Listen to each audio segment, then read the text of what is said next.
जानते हैं कि आप कब कब सेकुलर कहलाएंगे। तो देखिए, बांग्लादेशी हिंदुओं पे जो अत्याचार हो रहा है, आपको लगे उनका आपसी मामला है तो सेकुलर है आप। अगर आपको लगे कश्मीरी पंडितों के साथ जो हुआ उस पर नहीं बोलना चाहिए तो सेकुलर है आप। अगर आपको हिंदू जेनोसाइड फेक लगता है तो सेकुलर है आप। अगर आपको लगता है मुस्लिम्स इंडिया में सेफ नहीं है तो सेकुलर है आप। अगर आपको खमेनी का सपोर्ट करना उनका व्यक्तिगत ये लगता है कि भावना है तो सेकुलर है आप। अगर आपको सारे जो भाजपा के सपोर्टर्स हैं अंधभक्त लगते हैं तो सेकुलर हैं आप। आपको केरला फाइल प्रोपेगेंडा लगती है तो सेकुलर हैं आप। आपको लव जिहाद बीजेपी का प्रोपेगेंडा लगता है तो सेकुलर हैं आप। तो भाई और बहनों, स्वागत है आपका आज की इस तड़कती भड़कती पॉलिटिकल महफिल में।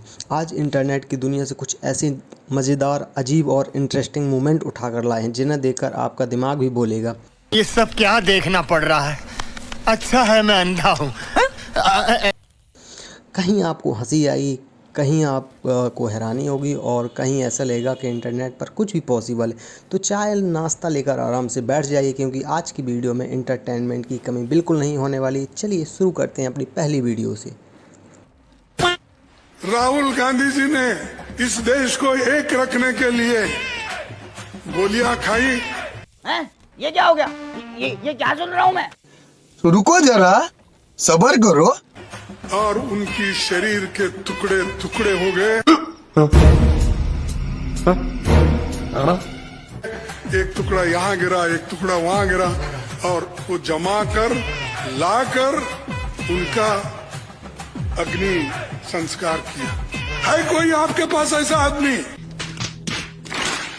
मैं पागल हूँ, मैं पागल हूँ।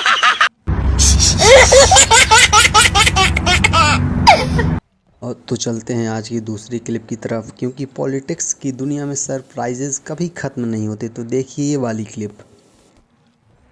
कोई ऐसा सगा नहीं जिसे कांग्रेस ने ठगा नहीं। 25-30 साल से कांग्रेस का डीएमके के साथ घनिष्ठ संबंध था, लेकिन जैसे ही सत्ता का खेल कहीं और मुड़ गया तो सत्ता के लालच में सत्ता भूखी कांग्रेस ने पहला मौका मिलते ही डीएमके की पीठ में छुरा भोंक दिया। मोगेम्बो खुश हुआ। चलिए दोस्तों, अब बढ़ते हैं हमारी दूसरी क्लिप की ओर। देखते हैं इस बार किसका बयान वायरल हो गया है। तो देखिए ये क्लिप। गंगा में नहाने से हिंदू पवित्र नहीं होता है, ये अंधभक्ति है। और मौलवी के हलाला करने से बेगम पवित्र जरूर हो जाती है, और ये आस्था है। चलिए दोस्तों, अब नज़र डालते हैं हम अपनी अगली वीडियो पर, जो इस समय काफ़ी चर्चा में है। तो देखिए वाली वीडियो। बीजेपी हिंदू मुस्लिम करती है तो ये क्या है? मुसलमान का मतलब कांग्रेस, कांग्रेस का मतलब मुसलमान। एक और क्लिप देखो। कांग्रेस कमजोर हो रही है इसलिए मुसलमान कमजोर हो रहा है। कांग्रेस मजबूत होगी, मुसलमान खुद मजबूत रहेगा। अब बताओ कि कौन हिंदू मुस्लिम कर रहा है? मैं अपने सभी मुस्लिम भाइयों से ये पूछना चाहता हूँ कि क्या बीजेपी अब तक जो भी स्कीम लेकर आई है, क्या उसका फायदा तुम्हें नहीं मिला है? याद करिए 1947 का वो मंजर। बंटवारे के वक्त 86% मुसलमानों ने अलग देश के लिए वोट किया था। तब कौन हिंदू मुस्लिम कर रहा था? कड़वी सच्चाई है कि जब से इस देश में विदेशी आक्रांता आए तब से ये दरार पैदा हुआ। अब कुछ लोग शोर मचाते हैं कि बीजेपी मुस्लिम को टिकट नहीं देती है। जब मुस्लिम बीजेपी को वोट ही नहीं देते हैं तो बीजेपी क्यों मुस्लिम को टिकट देगी? वजह बताई जाती है राम मंदिर, लेकिन राम मंदिर तो कोर्ट में कानूनी लड़ाई जीत कर दिया गया है। देखिए, इस देश का बंटवारा धर्म के नाम पे हुआ था। मुस्लिमों के लिए पाकिस्तान बना और हिंदुओं के लिए हिंदुस्तान बना, लेकिन उसके बाद भी यहाँ मुस्लिम पर्सनल लॉ बनाया गया। वक्त बटुआ सीमित ताकत दी गई। असली हिंदू मुस्लिम की राजनीति तो यहाँ से शुरू होती है। मेरा मकसद किसी भी धर्म को नीचा दिखाना नहीं है, लेकिन अगर आपकी जगह हिंदू होते और हिंदू की जगह आप होते तो क्या आप स्वीकार करते? कमेंट में जवाब जरूर देना। जल्दी जल्दी बनाओ, बहुत ऑर्डर आया है गोईठा का। ये ममता दीदी क्या कर रही है? प्रैक्टिस कर रही है। बेचारी की हालत खराब हो गई। बेचारी मत बोलिए डोलांड जी, ये मामूली आदमी है, मजबूत आदमी है ममता।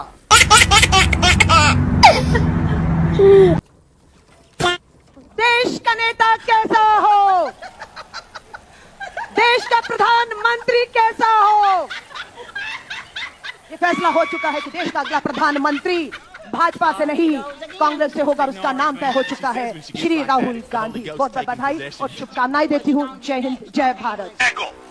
अपनी पूरी शक्ति के साथ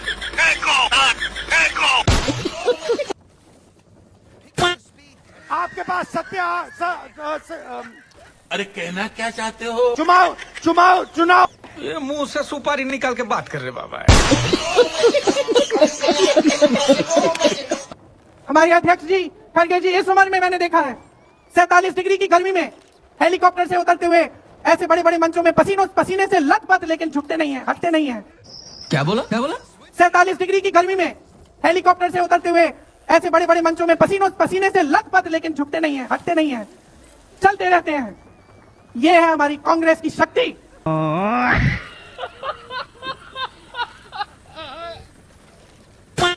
हमारा जल जंगल और ये तीनों आप बचाना है।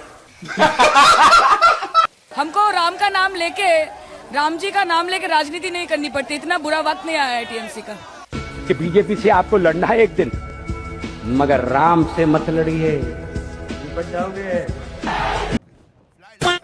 हमको जो मर्जी हो हम करेंगे। एक बात याद रखना, बीजेपी को मदद मत करो।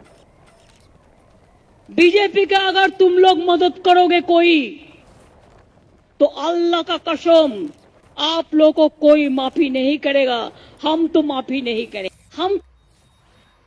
मैं खाली एक नारा लगाऊंगा, 3 हाथ खड़ा करके जवाब दीजिए। 3 हाथ।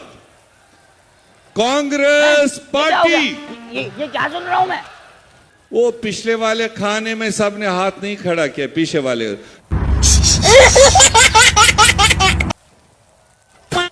कहां पे तू साले? मैं इस होटल के किसी कमरे में किसी अलमारी में फंसा हुआ हूँ। मुझे कैसे भी करके निकाल मेरे भाई, मैं फंस गया हूँ यहाँ।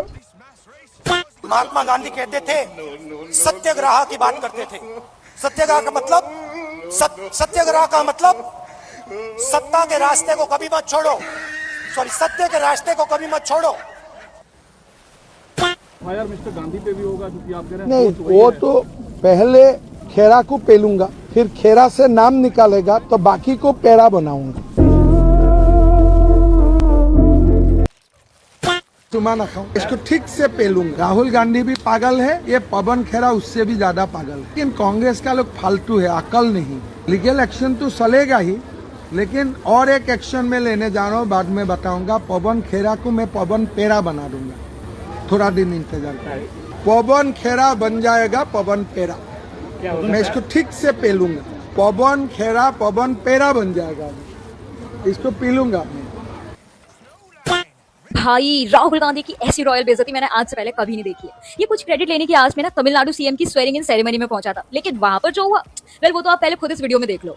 डॉक्टर KG अरुणराज अवरहल। देख रहे हो ना कोई एक्साइटमेंट, ना कोई ग्रीटिंग और ना ही कोई इंपॉर्टेंस। राहुल बाबा इतने कॉन्फिडेंस के साथ बैठे हैं जैसे सब लोग आकर ना पहले इनसे ही गले मिलने वाले हैं। पर मिनिस्टर्स ने तो उन्हें ऐसे स्किप कर दिया जैसे हम लोग यूट्यूब एड्स को स्किप करते हैं। वो नहीं होता जैसे हर ग्रुप प्रोजेक्ट में एक बंदा होता है जिसने कुछ किया नहीं होता है, पर वो अपना नाम प्रेजेंटेशन में डाल देता है। यही हाल है राहुल गांधी का। कांग्रेस सोच रही थी कि भाई साउथ क्रैक कर लिया, साउथ में एंट्री मिल गई, पर टीवीके ने 5 सीट जीतने वाली कांग्रेस को उतनी इंपॉर्टेंस दिया जितनी व्हाट्सएप ग्रुप में गुड मॉर्निंग भेजने वाले अंकल को मिलती है। देखो एक जमाना था जब कांग्रेस दूसरी पार्टीज को सपोर्ट देती थी, लेकिन अब सिचुएशन ये है कि रीजनल पार्टीज बस इन्हें टॉलरेट कर रही हैं। ऑलमोस्ट 100 इलेक्शंस हारने के बाद अब तो राहुल बाबा को आदत सी हो गई होगी ना इतनी बेइज्जती कराने की। और राहुल के एक्सप्रेशंस तो देखो, क्योंकि अंदर से तो उनको भी समझ आ रहा है कि अरे यार यहाँ भी पप्पू बना दिया। तो दोस्तों आज की इस छोटी सी वीडियो जर्नी को यहीं ख़त्म करते हैं। उम्मीद है आज के मूवमेंट्स ने आपको कहीं हंसाया होगा, कहीं सरप्राइज़ किया होगा और थोड़ी देर के लिए ही सही आपका मूड भी फ्रेश किया होगा। अगर वीडियो देखने में आपको अच्छा लगा हो तो अपना प्यार और सपोर्ट ज़रूर दीजिएगा, क्योंकि यही सपोर्ट आगे और बेहतर कंटेंट बनाने की ताकत देता है। बाकी ज़िंदगी में हमेशा खुश रहिए, पॉजिटिव रहिए और ऐसे ही मुस्कुराते रहिए। मिलते हैं बहुत जल्द एक नई वीडियो के साथ। धन्यवाद दोस्तों।